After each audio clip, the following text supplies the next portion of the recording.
कबीरदास महाराज असं देवाजवळ गावाच्या बाहेर मंदिराजवळ एका झाडावर बसले बा झाडाच्या खाली झाडाजवळ बसलेले गावामध्ये माणूस मेला मेलेल्या माणसाला तिरडीवर झोपवलं सजवलं सगळी सजावट केली सगळे भजनी मंडळ पुढे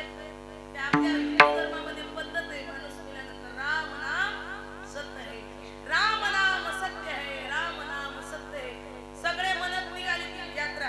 अंत्ययात्रा निघाली आणि मंदिराजवळ येऊन उभी राहिली कबीरदास महाराज झाडाखाली बसलेले होते पाहिले अरे काय चाललंय राम नाम सत्य है राम नाम सत्य है सगळे बोलायला लागले पुढे आले कबीरदास महाराजांनी हात केले थांबा चल कहां जा रहे हो लोक म्हणले बाबा ये मर गया है इसे डालने जा रहे हैं मर गया इसे उधर पहुंचाने जा रहे हैं अच्छा तो आप क्या बोल रहे हो कबीरदासांनी विचारलं माणसाला आप क्या बोल रहे हो लोकांनी सांगितलं महाराज जी हम बोल रहे हैं राम नाम सत्य है राम नाम सत्य है अच्छा आप बोल रहे हो राम नाम सत्य है डोकं लावून ऐका बरं जर डोकं नाही लावलं तर ऐकायला भेटणार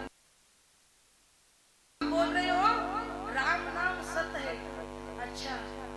तुम बोल रहे हो राम नाम सत्य है ये क्यों नहीं बोल रहा जो सोया हुआ है ये क्यों नहीं बोल रहा जो सोया हुआ है सगळे लोक बोले बाबा अरे ये कैसा बोलेगा ये तो मर गया है अच्छा ये मर गया है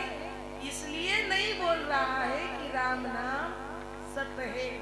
कबीरदासाने जगाला उपदेश केला जो जिंदा होकर भी नहीं बोलते हैं राम नाम सत्य है तो क्या मर गए हैं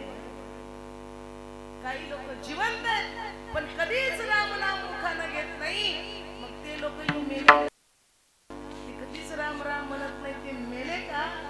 उपदेश आहे संतांचा नका करू नाश आयुष्याचा सतत म्हणत राहा राम म्हणा कुणी कृष्ण म्हणा कुणी गोविंद म्हणा गोपाळ म्हणा हरी म्हणा कुणी कृष्ण म्हणा कुणी गोविंद म्हणा कुणी गोपाळ चिंतन करा का करा तर आयुष्य जाणार आहे शरीर जाणार आहे ज्याचं त्याला मिळणार आहे मग तुमची जीवनाची हानी न होता आयुष्याचा वेळ सुखामध्ये गेला पाहिजे भगवंताची प्राप्ती झाली पाहिजे तुम्ही ज्या ठिकाणी आलात ना ते 4 दिवसाचं किरायाचं मकान आहे जिंदगी एक किराए का घर है एक ना एक दिन बदलना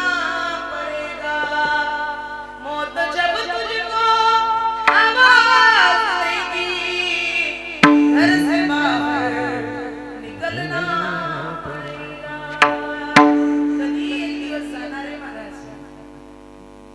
एकदा उडलं ना उड जाएगा एक दिन पंछी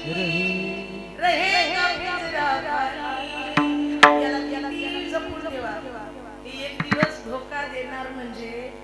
देवाचे 100% ठरलेलं आहे. जन्म आहे तर मृत्यू आहे. जन्म मृत्यू जरा वाद व्याधी दुःख दोषानुदर्शन. कृष्ण परमात्मा अर्जुनाला सांगतात सगळ्या गोष्टी मानवाच्या वाटेला आलेल्या आहेत. जन्म मृत्यू जरा म्हणजे रोग दुःख दोष